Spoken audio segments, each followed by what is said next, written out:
Welcome to our podcast about violence. Within this podcast, we will explain what violence is, its causes and types, and its relation to the real world, as well as its relation to the stories we have looked throughout the course. When hearing the word violence, many people have a good idea of what it may be. Many people often think of it as something physical. However, it is much deeper than that. Violence is a behavior involving physical force intended to hurt, damage, or even kill someone. It can be as serious or as murder or as minor as yelling at someone. There are many layers to violence, and it can come in various forms. Some types of violence includes physical, sexual, psychological, and financial. Physical violence includes assault and forcible confinement. Sexual violence includes sexual contact without consent. Psychological violence includes threats and intimidation, and financial violence involves fraud and extortion.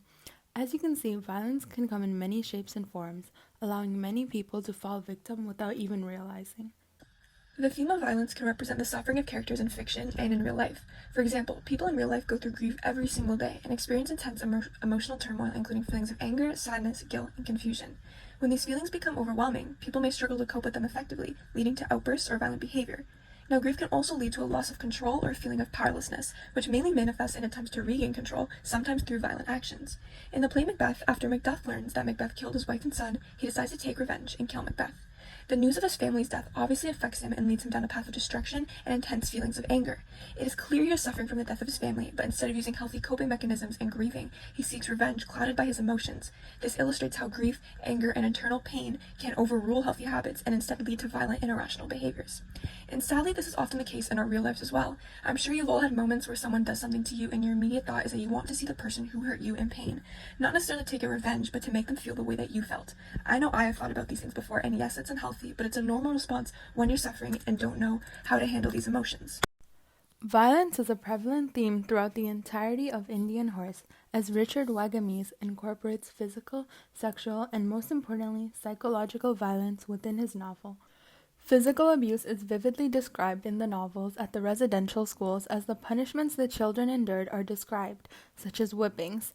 Another example of violence within the novel is the sexual abuse depicted through Saul's memories and flashbacks. These scenes of sexual abuse are powerful in showcasing the lasting scars it leaves on a victim, as it greatly affects Saul for the entire novel. Psychological abuse, however, is probably the most complex form of abuse depicted in this novel. Psychological abuse is not as commonly known, making it hard for victims to realize they are facing it. In the novel, the characters face psychological abuse as they are stripped of their native culture and are subject to humiliation and dehumanization. Additionally, when Saul is on the rink, the racist remarks he faces can be classified as psychological violence. These acts of violence result in Saul himself becoming a violent person as he is unsure how to cope. He ends up as the perpetrator of violence. Although he ultimately finds peace within his trauma, it is very difficult for survivors of violence to do so. Throughout history, indigenous peoples have faced violence from settlers through discrimination and theft of their rightful land. Many of the victims, however, have not yet found peace and carry heavy trauma from the violence that they have endured. Saul Indian Horse represents this as he himself endured many forms of violence in order to be forcefully assimilated, yet perseveres and shows resilience throughout the entire novel. My name is Etimad Mohamud, and I'm gonna talk about how violence is related to 1, 2, 3 little Indians. The story portrays the violence of life circumstances rather than physical violence. It depicts the struggle of Big Tom and his family, including poverty, illness, and ultimately the deaths of their child. The violence is manifesting in the injustice and hardship faced by the indigenous people in the society that often marginalized and overlooked their needs. Despite their resilience, they are confronted with tragedy and despair.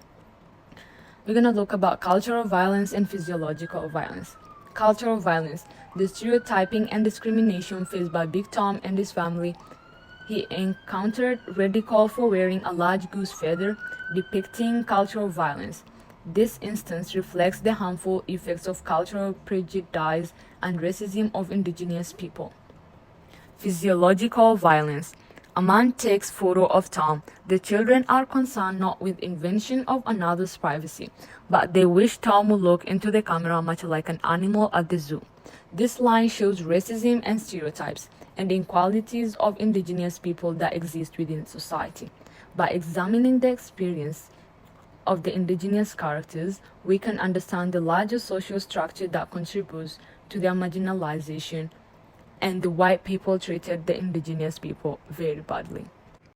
In The Suitcase Lady by Christy Harris, violence is an essential theme, but the story delves into a subtle violence of neglect and societal indifference towards the homeless. Set in a bustling city, the narrative unfolds through the eyes of a young girl who encounters the Suitcase Lady, a homeless woman who carries her life's possession in a weathered suitcase. Initially, the young protagonist, like many others in the community, view the Suitcase Lady with fear and misunderstanding. There is a sense of unease surrounding her presence as she exists on the fringes of society, ignored and marginalized. As the story progresses, the young girl's curiosity and empathy led her to engage with the Suitcase Lady, sparking a transformative journey of understanding and compassion. Through their interaction, the girl learns about the woman's struggles, her dreams, and the circumstances that led her to life on the streets. This shift in perspective challenges the stereotypes of preconception surrounding the homelessness, revealing the shared humanity that connects us all.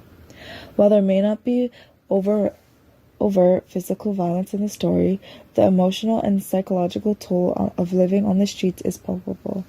The Suitcase Lady's vulnerability and resilience serve as a reminder of the harsh realities faced by the homeless population, whose daily existence is fraught with uncertainty and hardship.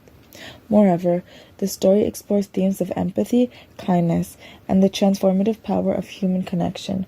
Through her encounters with the Suitcase Lady, the young girl learns a valuable lesson of the importance of empathy and reaching out to others in need. In doing so, she discovers the profound impact that small acts of kindness can have on both individuals and communities. In conclusion, the Suitcase Lady shines a light on the quiet violence of societal neglect and the transformative power of empathy and compassion. Although we have covered violence in stories, let's not forget that there are many real-life examples of violence every day. On a global perspective, there are many world conflicts happening on a day-to-day basis. The ongoing Palestinian-Israeli conflict is a prime example of violence in a real-life basis, as it includes physical, psychological, financial, and even sexual violence all at once. This type of extreme violence has always been common throughout history during times of war and is often faced by underprivileged countries. To end this podcast, we want to say thank you for tuning in and to remember to always reach out to someone if you're experiencing violence. Violence is much more complex than it appears. Thank you.